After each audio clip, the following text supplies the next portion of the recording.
Madam Deputy Speaker, it's been more than 1,000 days since the release of the Murphy report into online gambling. 1,000 days. 1,000 days of recommendations sitting on a shelf. 1,000 days of delay, 1,000 days where the government has failed to act. And in that time, the problem hasn't stood still. It's evolved, it's grown and it's moved offshore. Madam Deputy Speaker, while Australia has an imperfect but well-regulated online gambling system where identity checks are required, credit card payments are banned and safeguards like BetStop are in place, illegal offshore operators are exploiting the gaps left by government inaction. These operators are not bound by Australian laws. They offer credit card payments, they offer sign-on bonuses, they target Australians directly, and increasingly they are targeting young Australians who are under the age of 18. And here is where it becomes especially concerning. We are now seeing high-profile Australians like former elite athletes David Warner promoting offshore gambling platforms. Former elite athletes like David Warner who should know better, who shouldn't be engaging in this.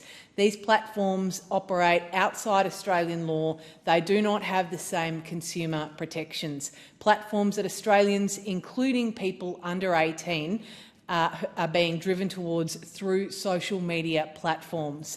They are not doing it for free. People like David Warner are receiving significant financial kickbacks to promote the illegal offshore operators, and this is simply not acceptable. Because when a household name is used to promote them, it gives these platforms a false legitimacy that they do not deserve, that they should not have, and it is putting all Australians, particularly young Australians, teenagers and children, in harm's way. At the same time, regulators like ACMA are doing what they can, but they simply don't have the powers or resources to keep up.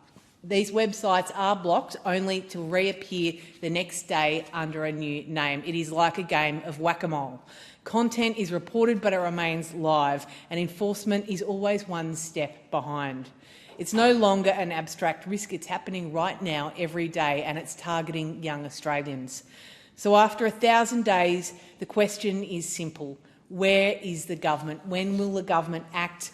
When will it take this seriously? Where is the action to deal with offshore illegal gambling websites? Because if we continue down this path, regulating Australians while leaving the back door open to illegal operators, we are not solving the problem at all. In fact, we are making it worse. We are sending it offshore and we are leaving vulnerable Australians at risk. The Murphy report was tabled in 23. It is time for action.